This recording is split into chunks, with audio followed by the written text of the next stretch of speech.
Maybe. Okay. Hey, everybody. We are now live on the air. My name is Vito Delsante. I am a writer. I'm with Scott Fogg. He is a writer. You're listening or watching the Untitled Opinion, and today we're going to be talking about Fantastic Four. Yeah. Just as a introductory note, this is actually our second episode. We did one about a month ago. Does that sound right, Scott? That sounds about right, yeah. And we were talking about the Superman movies and how we would do that. We also had a guest, Sean Isaacs, who was on it with us, and we had a lot of technical difficulties, so we figured we'd try doing this as a hangout and put it on YouTube for people to see and see where it goes from there, I guess. I am coming to you live from Hang Dai Studios in, I'd say, beautiful downtown Brooklyn, but it's more like rustic Brooklyn. I think that's a nice way to put disgusting and industrial, right? And I'm coming to you from East Ridge, Tennessee, which is just outside, or I guess it's technically part of Chattanooga, Tennessee. America's best kept secret. East Ridge or Chattanooga? Chattanooga. No one cares about East Ridge. Oh, well. So, like I said, we're going to be talking about the Fantastic Four movies. Just for context, to let you know, there are two Fantastic Four movies that have been done by Fox. They rank in the ranking of superhero movies from 1978 to the present. So they rank at number 29 and number 38, 38 being the Rise of the Silver Surfer. Fantastic Four, the first, made $154.6 million. And Fantastic Four: Rise of the Silver Surfer made $131.9 million. That's, I believe, overall, like lifetime gross, yeah. And they weren't very well received, to put it mildly. I thought at the beginning of this, I thought you were saying they were rank. Oh no, they weren't rank. Oh, they were rank, that's for sure. On Rotten Tomatoes, Fantastic Four got a 27% on the tomato meter, which means not good. Surfer, however, got up to 37%, which is a little better. Not much. No. So yeah, as many of you may or may not know, they are currently rebooting the Fantastic Four movie universe, I should say. There has been some controversy as to casting. With was it Michael B. Jordan? Yes. Being cast as Human Torch. Yeah. Who's an African American actor in a traditionally, I don't want to say white, but he's traditionally white Anglo-Saxon Protestant. Yeah. Blonde and blue eyes. He's as white as can be, I guess. Yeah. In a traditionally white role. That got a lot of people talking, which is great when people start talking about things related to comics or comic book movies. And for the better and for the worse, some people are upset that, the character they grew up with isn't the same. But at the same time, a lot of people are applauding the progressiveness of the casting choices. And it's funny because everybody assumed that he must be the adopted one, when in fact it seems that Sue, who is being played by Kate Mara, will be the adopted one because they cast an African-American actor as Mr. Storm. Well played. So, I like that. I like that twist. I was like, good job, guys. I'm not a fan of, I want to say his name's Miles Turner. It's Miles something. The guy that's playing Mr. Fantastic.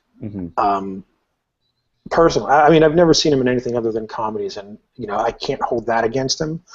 But I just don't see either Ultimate Fantastic Four or traditional Fantastic Four Reid Richards in this character, or this actor, I should say. What do you think of casting choices for this new movie? I'm clearly getting old because I feel like they're all too young. I'm like, these guys are really young. I guess in my ideal world, they would be more adults. I kind of see, Reid Richards has white hair. It's like he's always had that, And technically, I guess Ultimate Reed Richards hasn't, but I like the idea of, a 45, 50-year-old Reed Richards. He's a guy who's been around. He's done a lot of science, and he's just been around for a long time, and he's a father, and he's a husband, and he's got kids that are teenagers. So to me, I don't really have anything against any of the cast. I've liked everybody that has been announced. I have liked their work in other places. Miles was in a movie called The Spectacular Now, which I thought was really a charming little movie. Kate Mara I really liked in House of Cards. It's like everybody that's being announced, I kind of go, okay, I like their work. I'm curious where they're going with it, just because they do seem young to me. So it does seem like it's hard for me to imagine them suiting up as astronauts and going into space. That being said, the actors probably are all old enough to be astronauts going into space. At this point, yeah. The casting is one of those things that people get up in arms about because, especially in our community, because they feel that there's a proprietary safeguard. Mm-hmm. Like you have to kind of keep these things under lock and key because someone's going to ruin it, and then when they invariably do ruin it, it's the I told you so. But they most of the fan community, for the most part, they want to see it done right. Mm-hmm.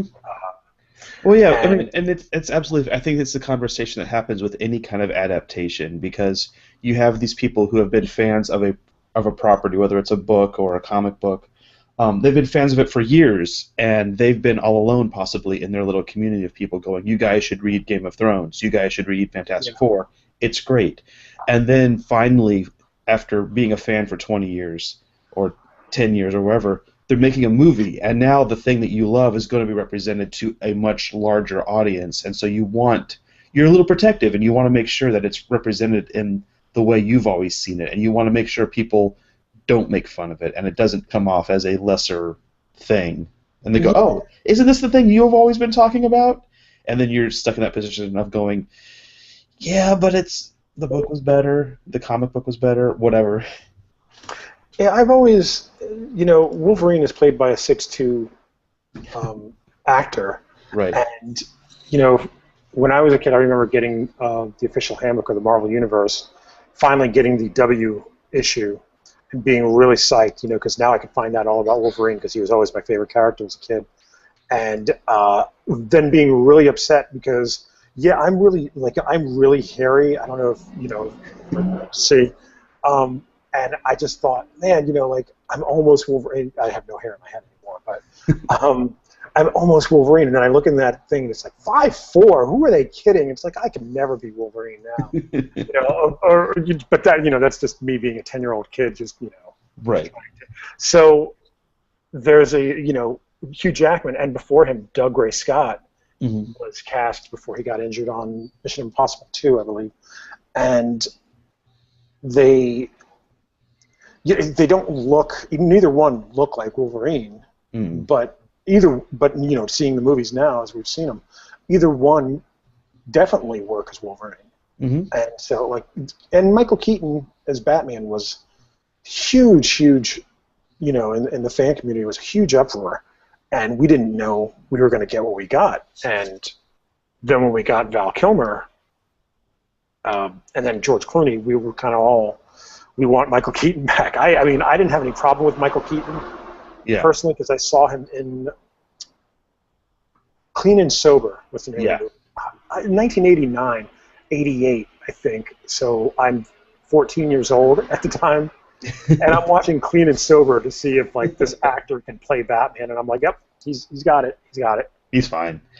It is hard. I never envy casting agencies when it comes to superheroes, because so many of our superheroes are drawn in such a way that you either have to get a huge wrestler or bodybuilder, or you have to get a really good actor.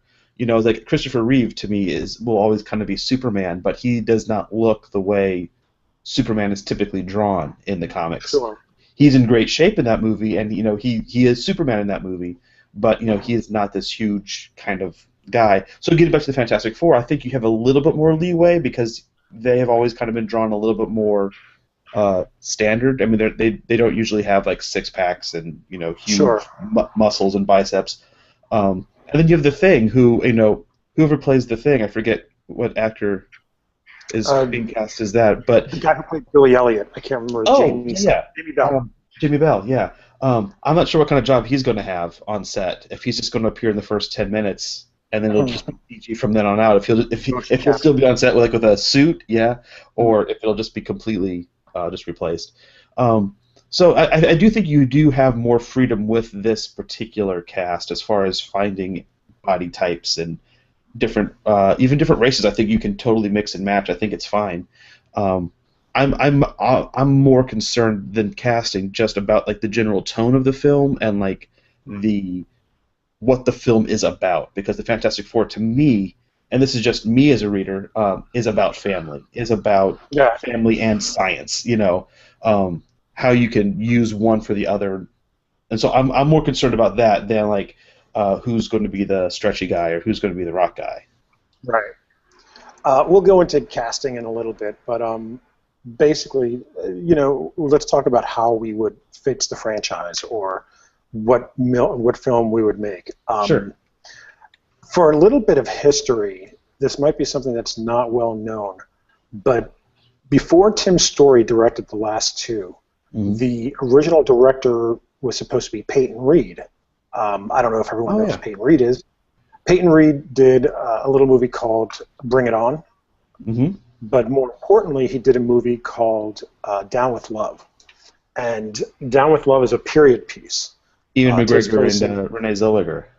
Yeah, it takes place in, I want to say, the early 60s. And it's somewhat musical. It's very much a throwback to the old kind of Cary Grant, Doris Day movies of the time. Pillow Talk and stuff like that, yeah. Yeah, it's a fantastic movie. I actually ended up seeing it on a plane going to San Diego, I think, funny enough. And he had said that he wanted to make Fantastic Four like that movie, which I thought would have been great. Like the whole idea of doing the Fantastic Four in the 60s with the parallels of the space race and the idea of what the nuclear family is and stuff would have been great. That didn't happen, as we can see by 27% on the tomato meter. But there's a certain kind of spirit to that I would have enjoyed seeing on a screen. That said, if I were making the movie, I wouldn't do the retro, because I think you can still do all that stuff now without having to deal with doing the time travel stuff. And here's what I mean. Do you remember the last time NASA sent us a manned space flight out? I don't. Exactly. So the idea that I have is that NASA has, cut off all space travel for a while, and they are starting to get these blips of energy in space. Just to be a spoiler alert, let's call them the power cosmic. So they're getting these blips of energy, in the outer reaches of space. One of their doctors has been researching it, and he's excited about the possibilities of what this power means.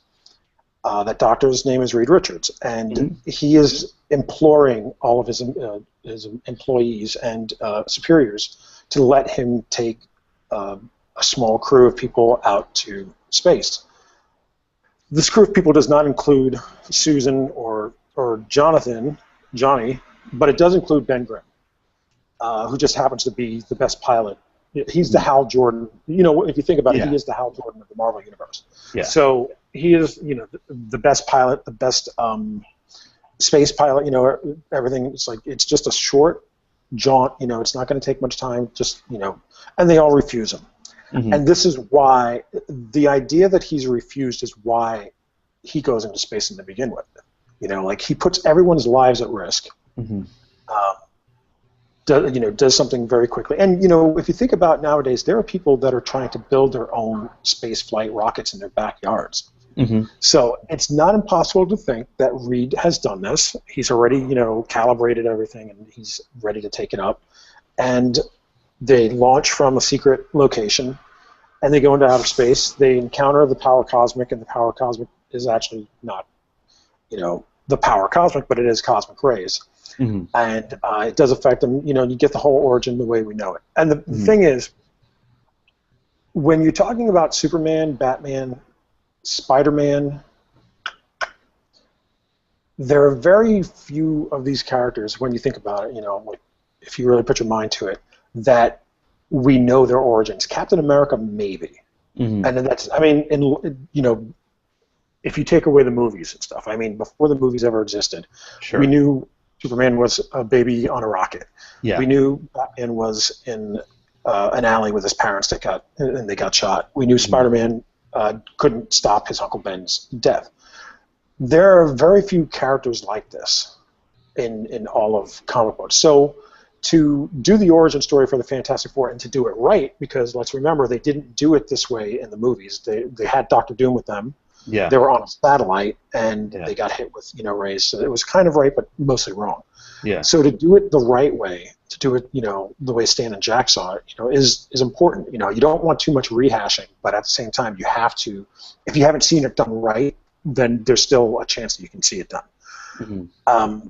And I still would have them crash landing, finding out about their powers, and on this island, it's kind of like the island of Dr. Moreau in a sense. Sure. That they've landed on. There are these weird creatures with big, huge bug eyes.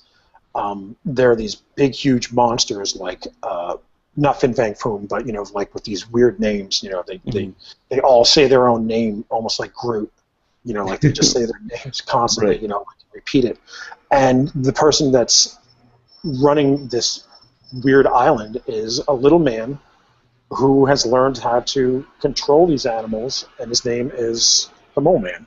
Yeah. And so while you don't have it happening in the streets of New York City, you do have something, where there's almost this invasionary force of orcs, so to speak, on this island, and they're ready to attack the first civilized planet they've seen civilized country they see, because they feel like they've been persecuted and they feel like less. And the thing is, the other thing I wanted to point out is that I didn't want it to take place in New York because there's too much going on in New York at any given time anyway. Sure. So the Fantastic Four has always seemed to be more than just based in New York, even though they seem very international to me. So let that country be Africa, let that country be Europe, let that country be Japan, Australia, whatever, so that when they do save the day, it's a very big event. It's like a huge media event. Did you guys see that there were kaiju off the coast of Japan and these 4 Americans that crash landed here? They fixed it. They stopped it. They sent them back to the bowels of the earth. Yeah. And that's how I would do the first movie. And then, your stinger at the end would be, what is the power cosmic? Who else is exploring it? And there's Victor Von Doom in his little country with a telescope looking up. And, he just sees the aircraft, crash land, and he just goes, damn Richards. Again. He beat him to the stars, Yeah. So now, so episode 2, the second movie would be possibly Doctor Doom, doing stuff there, but the third one would be, something a little bit more cosmic. I don't know that I would do Galactus. Yeah. Okay. I don't know that I would do Galactus because it seems, if you're going to do Galactus, you have to do it with Marvel Studios. You have to have all the heroes involved. Oh, sure. So for me, I think, it could be Terrax. It could be any of his heralds. Annihilus? Yeah, Annihilus is another good one.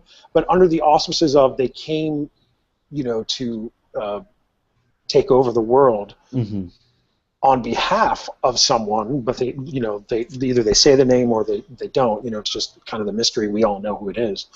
But let them fight, and then the Silver Surfer, has to come in and show them how to fight this person or save them or whatever. Yeah. But that's the 3-movie deal that I would do.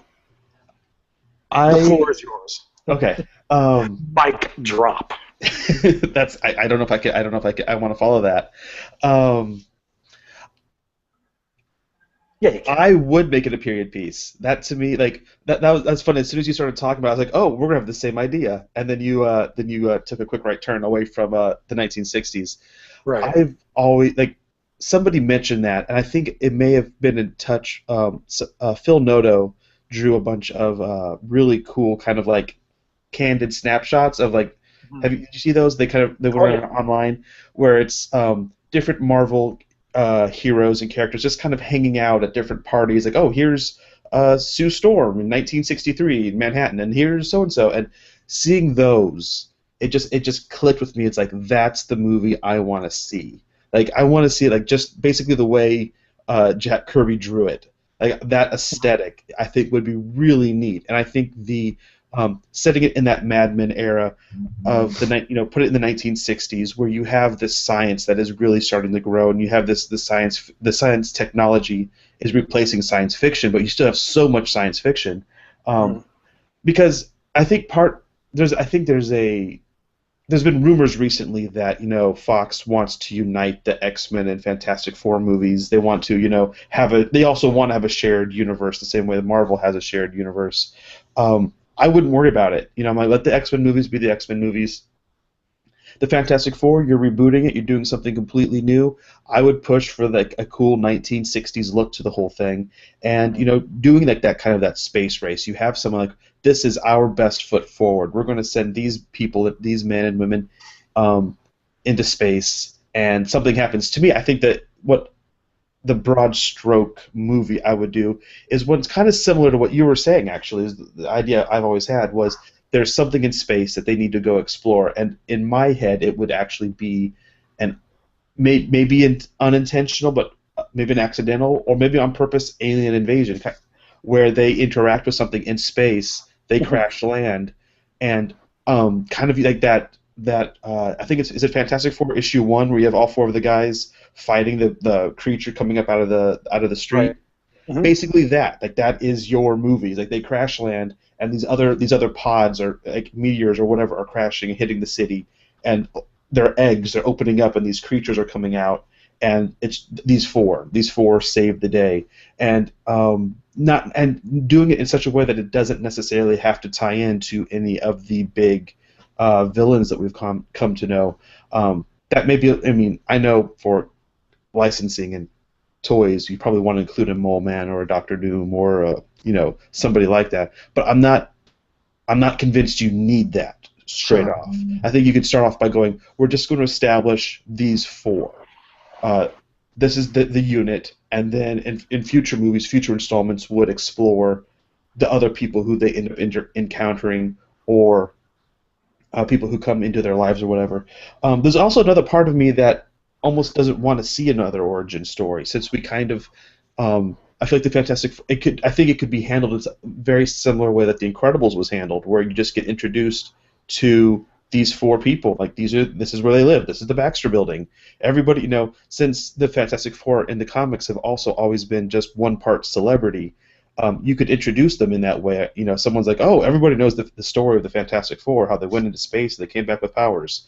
Here they are, and just jump straight into an Like a adventure. pre-credit suite sequence, or Yeah, even something like that, or you introduce in the opening sequence a reporter who's interviewing Johnny Storm, going, hey, so what are you guys up to today? And you just kind of go from there and go straight into Mole Man invasion, go straight into anything else. Um, Again, to me, when it comes to these kinds of conversations, I'm always more interested that you get the characters right. I don't really care about their ethnicity. I don't really care about. Comes right down to it. I don't really even care about the story. I just want to know that whoever adapts the script, whoever tells the story, walks in and says, "Who is Reed Richards? What is he about?" And if the answer, because my fear is somebody's like, oh, he's smart and he's stretchy, and that's the end of it. It's like, no, no, no. Tell me who Reed Richards is. Why is he important? Why is Sue important? She's not just a woman who vanishes when the going gets rough. The Thing is more than just a rock creature.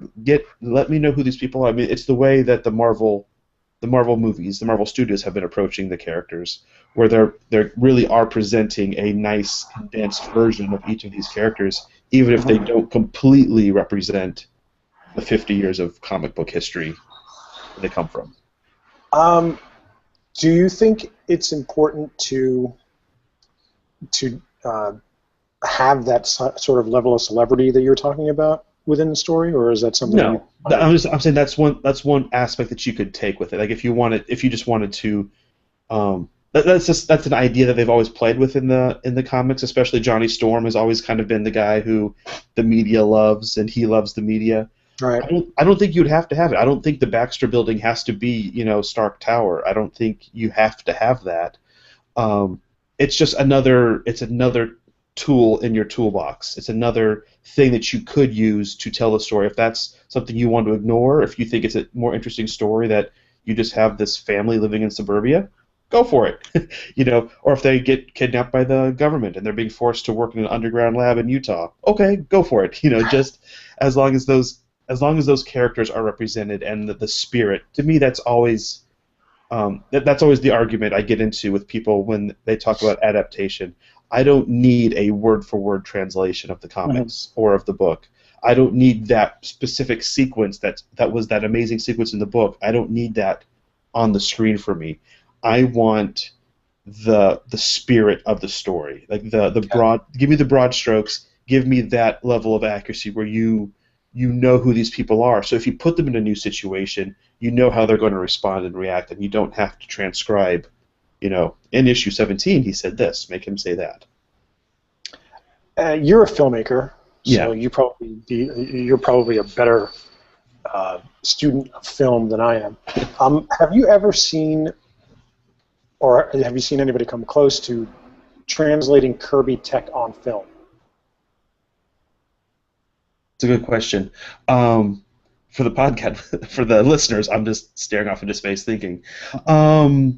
No, I think probably the closest you get to it are movies, maybe the Iron Giant, maybe the closest thing I think of, and that's not really Kirby tech, but it has some of that feel to it. No, I think short answer is no. Okay, so I've never quite seen it. That leads me to the next question. Then, do you do it animated? I'm okay with that. I love animated films. That reminds me of Stan Lee when he was interviewed after The Incredibles came out. They go, "Did you see The Incredibles? Did you like it?" He goes, "I loved it when I wrote it as the Fantastic Four." It's like, yeah, I mean, I'm absolutely down with a studio just saying, "Hey, let's animate this. Why not?" Yeah. Because to be honest, some of the special effects required to make just even Reed Richards, it could get a little silly if you're not careful when you're trying to deal with a live action human being and going, now we want him stretchy. It can get unintentionally silly if it's not done incredibly well. I don't know if we've seen it done incredibly well. Like in the last Fantastic Four movies, it's like all of a sudden you can tell it's like, oh, and now it's the CG hand. Right. I don't know. I hope they've progressed past that. But at the same time, anybody's thought of it, yeah. Yeah, because the thing is, you don't think that when you watch The Incredibles and you see Elastigirl stretching all over the place. You just go, what a cool mom. Yeah, because there's a suspension of disbelief when you start watching animation as opposed to when you watch live action, because in live action, you're seeing people that look like you. Yeah. Somewhat. Yeah, they're much prettier than I am. And you're seeing actors you've seen in other movies, and you've kind of grown accustomed to those faces, and you know how anatomy is supposed to work. And now it's not. Yeah. Any person you would cast as any certain role? There is one actor I have in mind that I think would be a killer, Reid Richards. He's a name that gets thrown around a lot, but in my mind, he's always been Reid Richards to me, and that's John Hamm. Funny enough. I think, especially if you did it in the '60s, John Hamm. If you did modern day, David Tennant, I think, could make a really good Reid Richards. I would rather have David Tennant, and this is why. As Reid Richards, I mean. We were talking about the Fantastic Four here in the studio the other day, and Dean had mentioned John Hamm as the Thing. And I thought, like, when he said it, it's like, yeah, that makes so much sense. And his reasoning was the idea that you have this very good-looking person who suddenly loses their looks. the pathos and the empathy you would have for that character is much greater than if you use no offense to Michael Chiklis, he looks like me, but he's a ugly actor. You know what I mean? Like he's supposed to look actor. Exactly. He's not supposed to be pretty. But when Dean said it, I'm on board with that. David Tennant as Mr. Fantastic would be great. The only other person that I would really want to make a conscious effort to cast is Sue Storm, because there's no offense to Kate Mara, no offense to Jessica Alba, but they don't ring like Sue Storm to me. You know what I mean? Like, they don't seem like Sue Storm to me. Alice Eve was in the last Star Trek movie, and she played I forget her name. She was in the second Star Trek movie too. Funny enough, the character. Doctor. Yeah. Anyway, but she looked like Sue Storm to me. It was Carol something. I just can't remember. It was coming very slowly. Yeah, but she looked like Sue Storm to me, and I think they at one point had mentioned her as a possible Sue Storm, and yep, that's the one. And then they went with Kate Mara instead. Mm-hmm. But I think Alice Eve would have been perfect. Yeah, and see, she would be perfect. That she would be a good Sue Storm. And again, to me, she had the bob and everything Into Darkness. It was perfect. Again, to me, yeah, and that's the thing. Like, I think Alice Eve would be a great Sue Storm. I think Kate Mara could be a good Sue Storm too. I don't know. I haven't seen it yet. And to me, the important thing is you need to find an actress who can more than hold her own against the boys' club of the Fantastic Four, because Sue is the glue that holds that team together. When Reid gets all closeted and is like, no, I can't talk to anybody, I'm trying to solve this. When Johnny's being a hothead and the thing is... Sue's the real leader of the team. We all know that she now. Really is. Yeah, she absolutely is. And so it's like, you need that. You need somebody who can... So I don't have any real strong opinions on who that person is. I just want her to be somebody, when she shows up on screen, all three of those men respond to her in a way that's like, she commands them, basically. Yeah, the thing is, I also buy Alice Eve's interaction with the David Tennant. Mm-hmm. You know what I mean? More so than I buy Dean. Funny enough, in the corner, just pulled up Alicia Cuthbert. Oh yeah. From 24. She'd be good in this movie, actually, because she plays a very young Sue Storm. Or at least Kate Mara is younger than Alice Eve is, but Alicia Cuthbert would be great. Mm-hmm. I agree. This isn't quite on topic as far as the casting or what we would do, but have you heard some of these rumors right now about Marvel kind of trying to squash Fox and what? Have I? I work in a studio with a gentleman who is currently drawing Fantastic Four pieces. So that's all I hear. That is fascinating to me. Like this concept that Marvel Studios may be slowly trying to take the strength away from its other properties that Fox or Sony has the movie rights to. That there are no X-Men action figures out right now because they just kind of didn't let Fox make them, or they didn't sell the rights to anybody for Days of Future Past action figures. And the Fantastic Four comics are kind of maybe going away at the end of the year until whenever. Or that's such an interesting, strange thing to me. I think the new wrinkle that I read today was I didn't get a chance to read the article. I just kind of breezed by it on Bleeding Cool. But John Byrne says, I'll publish Fantastic Four comics. And I just think, wow, what a dick move, man. How do you just come out and just go, yeah, if you want, I'll do it, Fox. Anyway.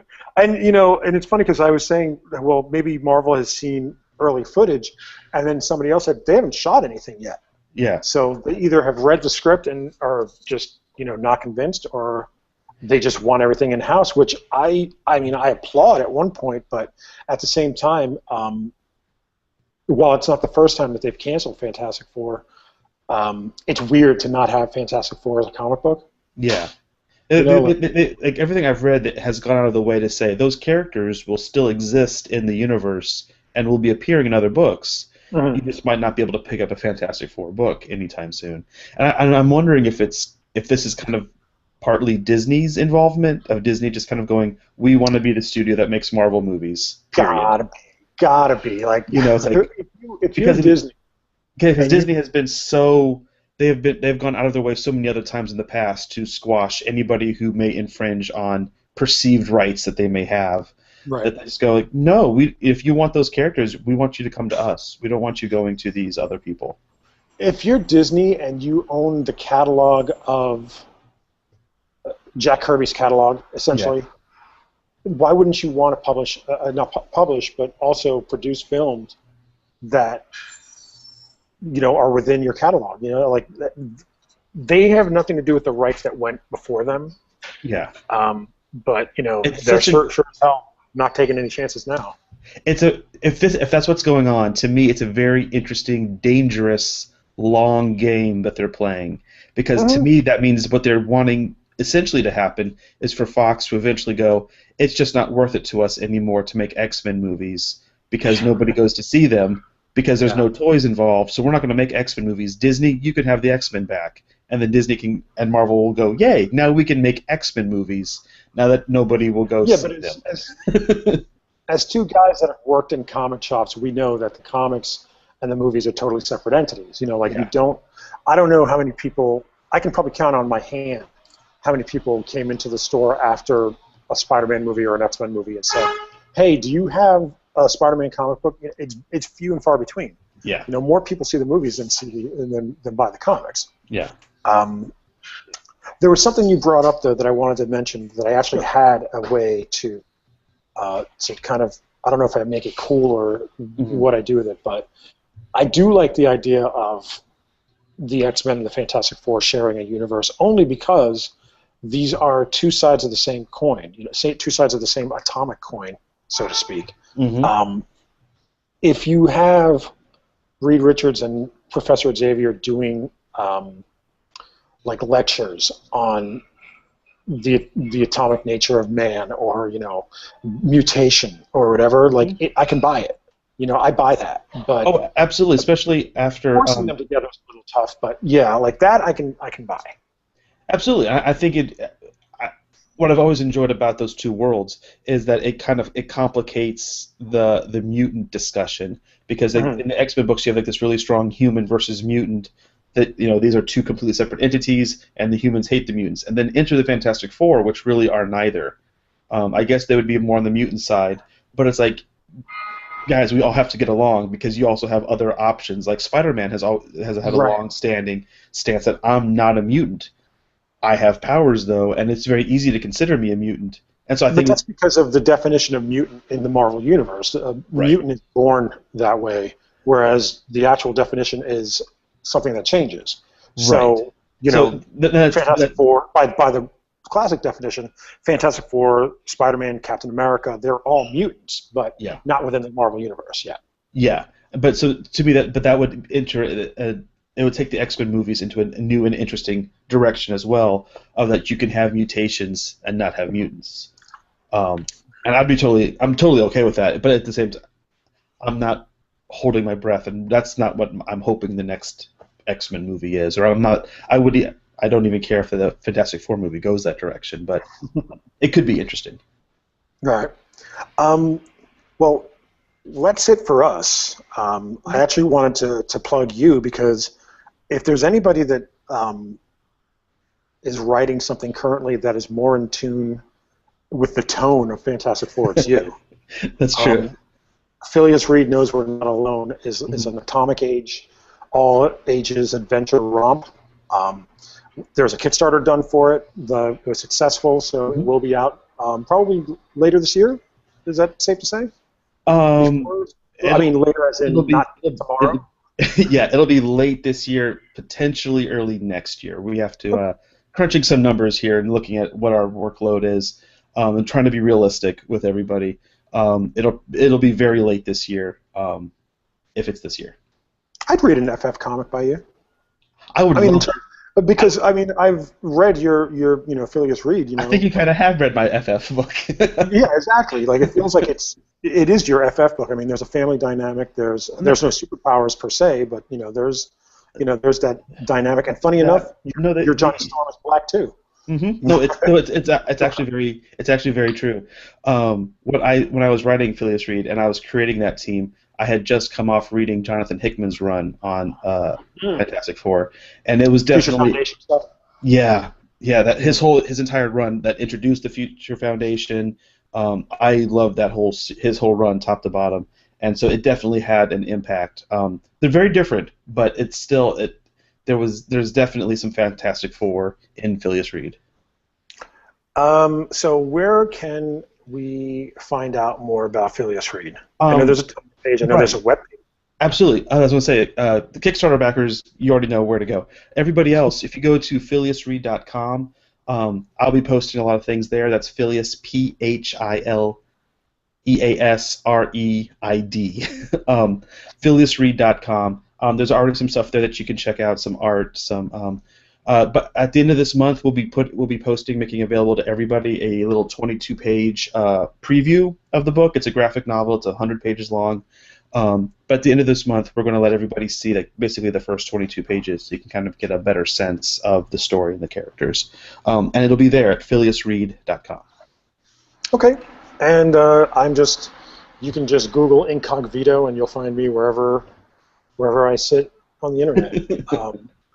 If you're watching this and you're looking at the art behind me, specifically that one right there, Seth Kushner is currently battling leukemia, and we ask that you maybe try to donate blood marrow, and you got to find out if you're a match. So go to deletebloodcancer.com and get the kit, send in your swab, and hopefully we can get a match for Seth and get him back in the studio.